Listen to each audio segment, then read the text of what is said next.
Now you're probably like, girl, you doing too much. Like, I'm not gonna color coordinate. I'm not gonna just get a bunch of pens and write. but it's so helpful.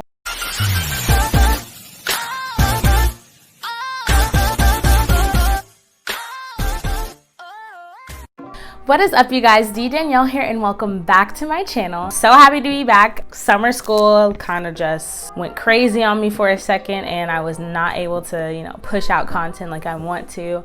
I'm back and I'm better, and I'm not as stressed anymore.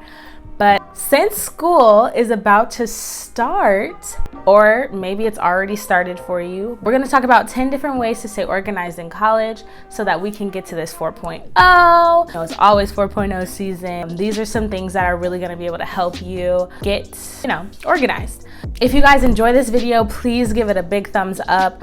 And don't forget to hit that subscribe button, smash that subscribe button and that bell notification next to it. And don't forget to give a comment down below, maybe some tips that have helped you in the past stay organized that maybe I didn't hit in this video. And don't forget to share this. Share this with your roommates. Share this with your friends who are also going to school, who also need to be organized. Y'all know who's not organized. If they need help in any way, share this video. I think I'm gonna give you guys some really good tips in order to stay organized for school. But yeah, let's just get into this video. So tip number 1 is get yourself a planner. Guys, this is like probably the most important thing to stay organized with, like literally anything in life. You'll see my planner is so cute. But yes, get yourself a planner. I got this one from Target. I usually get mine from Target. They have some really cute ones, but I mean, practically anywhere sells planners. I like to get the ones that have like the month and then weekly after like that big month calendar, then you can like write things like on that specific day. I like to get that. But the way you can use this to stay organized in school is at the beginning of the school year. You guys know syllabus week. If you don't know, the first week is practically syllabus week, and the teachers are just kind of giving you the rundown, the breakdown of the class, your course schedule. Take that course schedule and mark every important exam, quiz, essay, anything that you have for every class. Put it all in your calendar at the beginning so that you know what's coming up for the whole semester. You guys just already know, like, okay, this day I have this English essay, this day I have my math test, everything like that. So that's like the big dog for staying organized in school. Number 2 is make a homework to-do list every single day. So this is just some way that you can kind of take that overwhelming sense of like, oh my gosh, I have all this stuff to do for all these different classes. Just break it down every day. Okay, what are like the top 5 things? What are the top 10 things I have to do for school today? And just list those out and only do what you've written down in those to-do lists.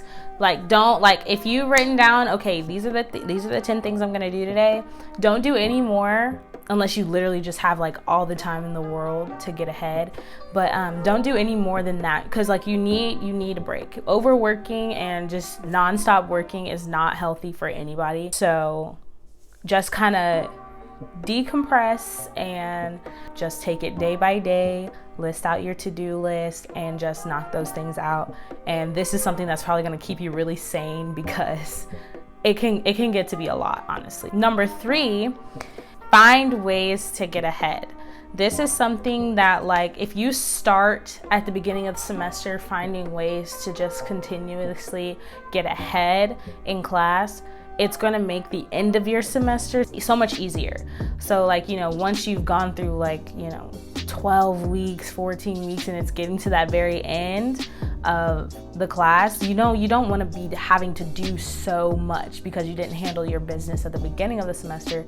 You want to be able to kind of coast through the end and be done with it and kind of just not be stressed. That's the last thing you want to do. That's the last thing you want to be at the end of the semester. Yeah, find ways to get ahead. I know that there's going to be classes that you guys are going to be taking that have intense workloads.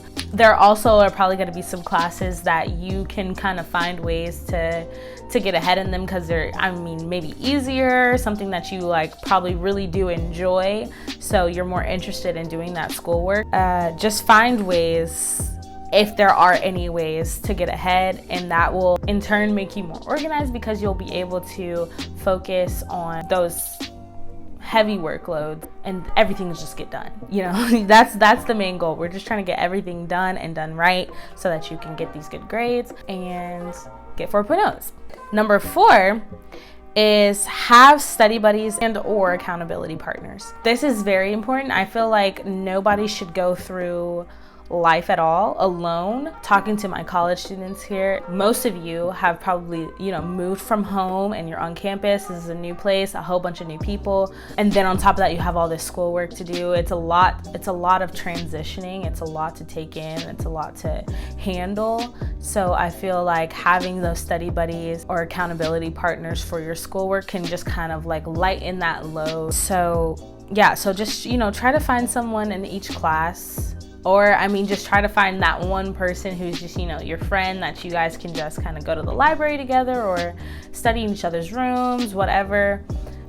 Just somebody who can help you stay on top of your game, and you can also be that help to that person as well to help them stay on top of their game.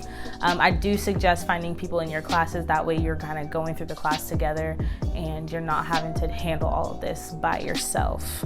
Tip number 5 is set alarms and timers for different tasks and name them those different tasks. So this is really big for, I mean, time management, and that kind of, you know, just goes hand in hand with organization. That's actually a really big part of organization, is learning how to manage your time effectively.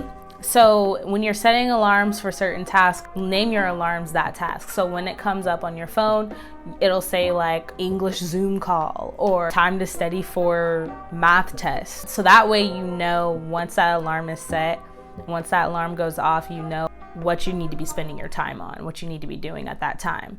Also, setting timers. So like when you're doing your homework and you're hitting all those things on your homework to-do list, set timers for breaks and set timers to get back to work. Like I said, overworking and just nonstop working is not healthy for anybody. So you always want to be able to set that time aside for breaks to kind of grab something to eat or just, you know, sit back and watch a episode of a TV show. Make sure you are setting that timer to get back at it so that you're not just, you know, completely forgetting about all the things you have to do homework wise or study wise or anything like that, and be true to those times. So like when that timer goes off, I'm in the middle of like the best episode ever of Money Heist, but I need to get back to studying for this English or math. I keep using those same subjects, but they're just like the easiest thing to come to my mind. Setting timers, setting alarms, naming your alarms is a big way to stay organized when it comes to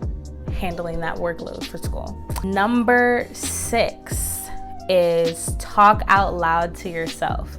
Now, you guys are probably like, that's crazy. Like, I'm gonna sound like a crazy person when I'm talking out loud to myself. You don't have to be just like mumbling stuff in the aisle at Target or something, but when you're taking a shower in the morning or you're making breakfast in the morning, whatever you're doing when you're not actually like, you know, in class or hanging out with people or whatever, if you're just kind of by yourself, make sure you're just kind of reciting that to-do list so you always just kind of know exactly what you need to hit today. What do I need to do today? Oh, I need to study for this history. I need to do my math homework. I need to whatever. If you continue to just recite those things, talk out loud to yourself, it'll just signal to your brain, and your brain will be able to retain that information, and you'll know exactly what you got to do today. Number 7 is create separate folders for each class. Now this is a big one. I used to hate when I saw, this was more so in grade school than college, but I used to hate, but it still happens in college too. But I used to hate when I saw paper stuffers. People who just shoved every paper that you got in class, you just shoved it all in your backpack and just whatever. It was all wrinkly or bent or ripped and all. I'm like, oh my my gosh, literally? What? How do you even like know what's what or what goes to what class or whatever? Having separate folders for everything is definitely a big one to stay organized. Whether that's, I know a lot of us are taking classes remotely now due to this pandemic that we're in. So if all your stuff's on your computer, you can still make separate folders on your computer as well. And you want to put things like your syllabus, your class schedule, if you have like an ebook or PDFs or anything like that for each class, put them all in those folders. That way you have easy access and you're not having to go through, you know, whatever site you have to go through to get to your class stuff. You're just being able to click on that folder and open up whatever you need. Yeah, and that also works if you are a hard copy type of person and you can't just like look at it on the screen. You need to hold it or read it from a piece of paper. Print your stuff out and put them in separate little folders. They're like 80 cents at Walmart or something. That way, when you are focusing on one subject, you're able to open that up and everything you need is right there at your fingertips. Number 8 is mark up your syllabus.